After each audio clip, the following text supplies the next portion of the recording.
Good morning, Normal. Good morning. Good morning. Good morning, Garfield.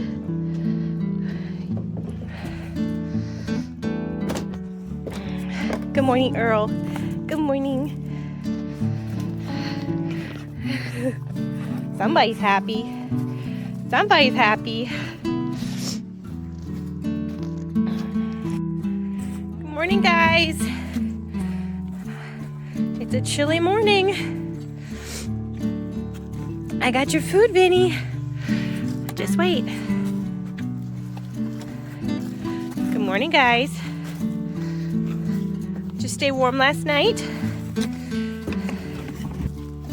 Did you stay warm last night, Happy? Go. Come on, Vinny, I'll get you your food.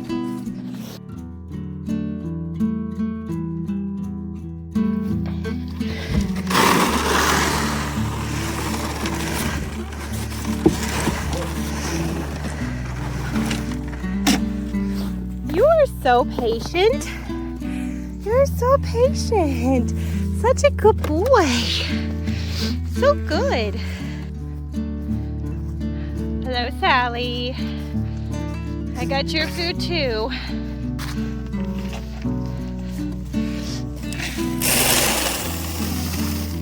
There you go. Good morning, everybody. The vet is coming today. I'm excited that she's coming today so I can pick her brain apart. She's coming to give the dogs their updated vaccines and the cats their first set of rabies shots.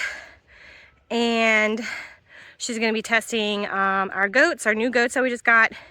She's going to be testing them for CAE, CL, and Yodes. So I'm excited about that. I want to ask her about Vinny because Vinny, he was so skinny when we got him. But he did put on a little weight since we've had him, but he's still so skinny. So I want to ask her what I can do about that. Stormy was skinny too when we got her, but she's filled out real nicely. A lot more filled out than Vinny is. So I want to ask her if it's just like his genetics or what I can do about that. I mean, he eats his food. Sometimes he goes on little binges where he doesn't want to eat. That's been very rare though. Since I give him broth, he usually gobbles his food up. But I want to ask her what I can do to fatten him up. And last time she was here, she gave me wormer for all the dogs, and I wormed them all. I will be getting that again today because I like to do it twice a year. But I really don't think that's what his problem is. So I'm excited to see what she says about that because he does have me a little worried. I mean, I know some dogs are a little more slender, but he's more slender than I like. I want him to fatten up a little bit. And now I gotta move some of this hay over for Happy and Daisy.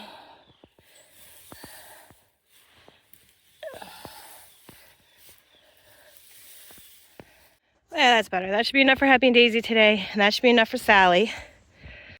I would like to give them a new bale of hay, but we cannot do that until they clean up all that first, because I am afraid we are gonna run out of hay. So we got 24 bales of hay, and I thought, yes, that'll be plenty to get us through the winter. We'll have plenty with 24 bales, that'll be enough. Well, I do not think it's gonna make us through the winter. It's only November, and we used 10 of those bales already. So it's not gonna get us through the winter, and I cannot find hay anywhere. I have been looking on Craigslist, on Facebook Marketplace. I put ads on multiple Facebook groups, and I have absolutely no luck at all. I cannot find hay. So Vinny's carrying his bucket away. Vinny! Vinny, no! I'm going to come get that. See, now he wants to chew it up since he's done eating. I'm going to have to come get your bucket. You little brat. But yeah, I can't find hay anywhere. So I'm still looking. But it's only November and I can't find hay. Last year, there was hay everywhere. I mean, everybody was selling hay. But at least where we're at, it was a really dry year and hay did not do well. So nobody has hay. And it's only November. So if I'm gonna find any hay, I gotta find it now. What are you doing? Were you gonna chew up your bucket? That's a new bucket. I don't want you chewing it up. I know. I'm sorry. I gotta take it from you. I'm glad to see you ate all your food, though. Yes, I'm glad to see you ate all your food. Thank you. Well, the vet will be here in a couple hours. I'm going to try to record a little while she's here. So yeah, so I will be back when the vet's here. Later. Just with holding dogs for their shots and holding goats for blood to be drawn, I didn't get to record anything. But I did talk to her about Sammy. I talked to her again. I've talked to her about Sammy several times, but I told her this is the last time I want to talk to her again about it. Went over all of his symptoms, went over the necropsy, and I told her that a lot of people had said that they thought it was poisoning. And I asked her, I'm like, is there any way that it could have been poisoning, that he was poisoned? And she said no. She said that she does not believe he was poisoned. She said if he was poisoned when we went to do the necropsy, that blood would have poured out of him, that his whole insides would have been full of blood. And he was not like that. His organs were full of blood, but there was not blood in his cavity, his stomach cavity. There was no blood there. It was just all in his organs. So she said she did not believe that it was poisoning. And I told her that before we had problems with him, last summer we had last spring we had problems with him, that he was laying around and acting the same way. And I had given him a lung and a liver. We had just butchered a pig. I had it in the fridge. So I gave him a lung and a liver. I have a video on this. You can go back and watch my videos, and there's one where Sammy's sick. I gave him a lung and a liver, and then he was better. And she said that is a good possibility that his stomach twisted before, and that we just caught it right in time. And she said it's a possibility that us giving him that lung and liver untwisted it. Might not have happened, might have happened. I don't know, because it's really strange the way he was acting. And it was like all of a sudden. I mean, he was fine, and then all of a sudden he was laying around and acting like he couldn't walk. And I gave him that lung and liver, and he was fine. So she said it's a good possibility that he had a twisted stomach before. But she believes that he died from a twisted stomach. And she said that when we found him, it was too late. That it was too late for surgery. Surgery would have never helped him. He was too far gone. So that does give me more peace of mind, because if he was poisoned, that really terrifies me, that the neighbors would poison another dog. Because if he was poisoned, it would have been from a neighbor. Because there's no way he could have got a hold of antifreeze or rat poison on our farm, because he's always in the field, and we don't really have any of that stuff around here anyway for him to get a hold of. So it would have been a neighbor that he would have got it from. But she does not believe he is poisoned. She believes it was a twisted stomach.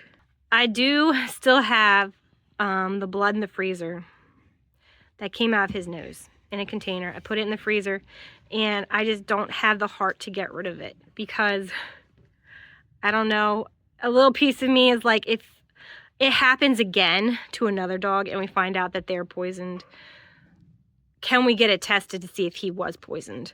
The vet says that we can't test his blood to see if he was poisoned, but I read online that you can. So I've been keeping that as a backup.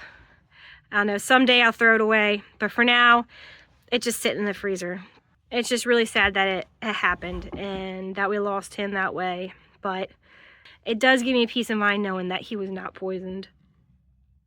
So that means that I don't have to worry about the other dog. Well, I'm still going to worry about him. I'm still always going to worry about him. But she says she really believes it was a twisted stomach. So I want to let everybody know that.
He definitely is not giving hay there again, unless the ground freezes or dries up.